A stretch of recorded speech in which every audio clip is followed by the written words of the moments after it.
Welcome to one of those, the show that explores the art of sneaker culture. Thank you so much for being here. To my return viewers, thank you so much for joining me again. We got a great one for you today. But before I get into all of that, let's talk about what powers this show. That's right, it's the OMFnetwork, the On My Feet app. Download that thing right now. Of course, I'm on there. Of course, we post content. Of course, it's for sneakerheads, by sneakerheads. And of course, you need to get it. Android, iOS, no excuse. Download the thing now. Okay, it's time for that heat check, ladies and gentlemen. And today I've got a classic. So today I decided to go ahead and whip out those Jordan 8 Aqua 8's.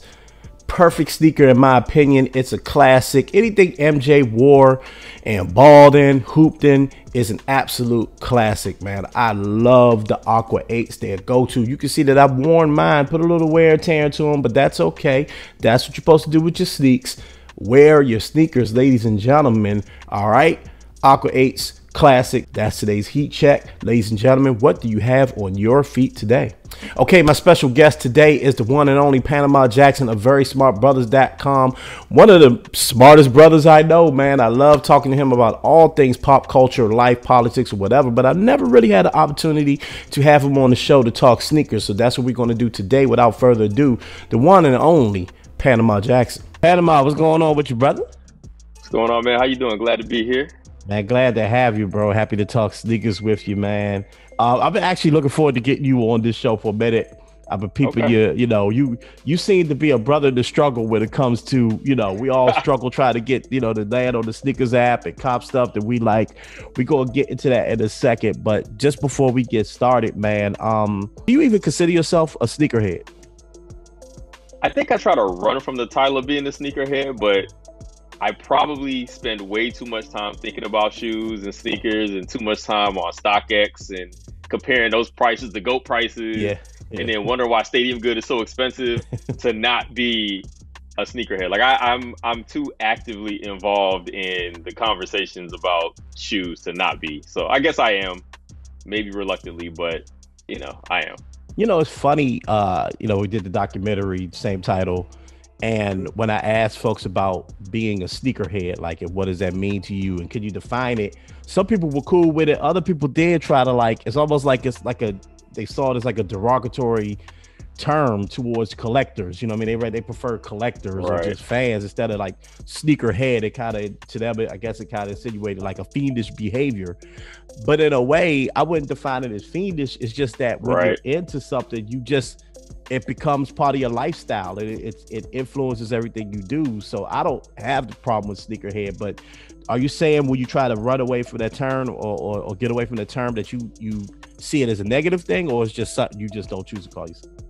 No. I mean, it's more out of deference to people that I feel are actual sneakerheads, like people who are like genuinely invested in the culture of it. Like I typically get the shoes that I just like, right? Like there's not always a story behind it. There's not always some deeper meaning. It's just like, I just think those shoes are dope. I'm just going to get them. It just so happens that I have a lot of shoes, and I probably actively participate in places that sneakerheads might participate. Like I just feel like out of respect for the people that I know who are alive, true to like the Clark Kents of the world, who are new, who are not new to this. You know what I mean? Like, and I've been collecting sneakers for a long time. Don't get me wrong. Like I know what very near dead stock means. I know, like I get it. I'm part of it.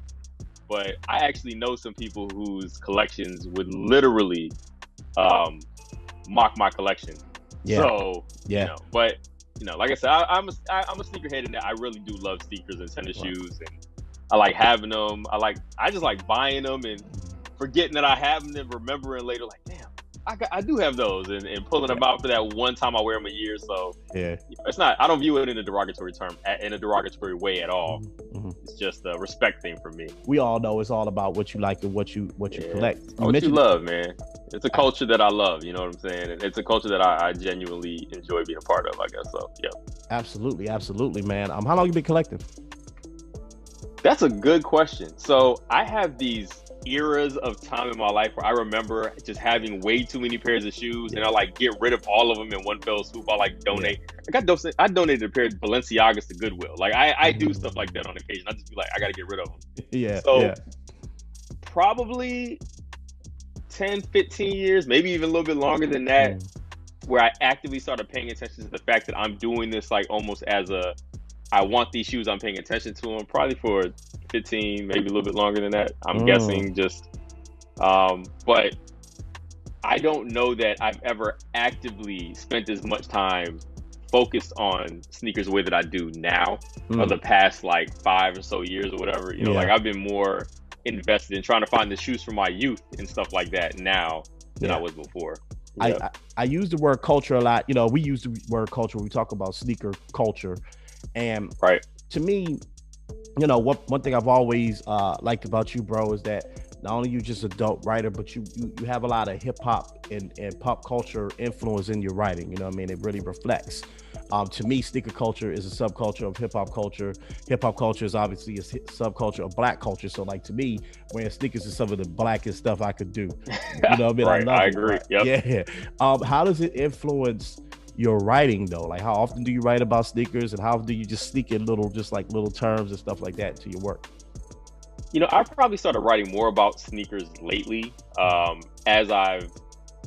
as the conversation about sneakers has gotten so much bigger. Like, oddly, sneakers have been COVID proof, right? Like, people are buying shoes more. The reason I can't hit on sneakers because everybody and their mom is on sneakers app right now. There was a time where, bro, there was a time when I felt like just getting on sneakers, I was gonna hit. You know, I didn't. It wasn't just. But now everybody's doing it. So as sneakers have gotten more popular, I've probably written more about it just because I'm in the house more and it's something I'm paying more attention to. I wrote an article today for the people who don't realize that you might wear a size 10 in one shoe, but it ain't a 10 in every shoe. Like, like, I know how, like, all the pairs of shoes I have, they range from a 9 to 11, depending on what brand it is, what model it is, you know. So every now and then I just get in the mood about writing about shoes and just the little nuances about it, talking about, because what I found is, like, my audience is not the sneakerhead audience. So it's a lot more information that I'm providing. Like, I wrote about the Nick, what's his name, Ajagu,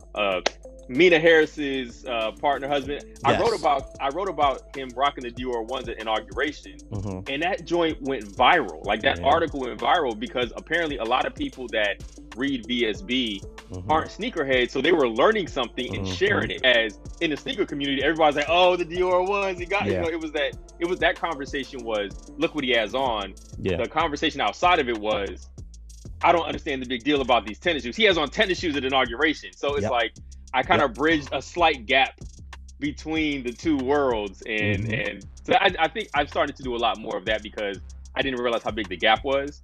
And now that I recognize it, I'm seeing the little places where I can fill in those holes. Thank you so much for joining me, bro. I hope to have you back on the show. It's always a pleasure to talk to you, bro. My pleasure. Thanks for having me, bro. Big shout outs to Panama for joining the show, man. Always a pleasure to have him. Good friend of mine.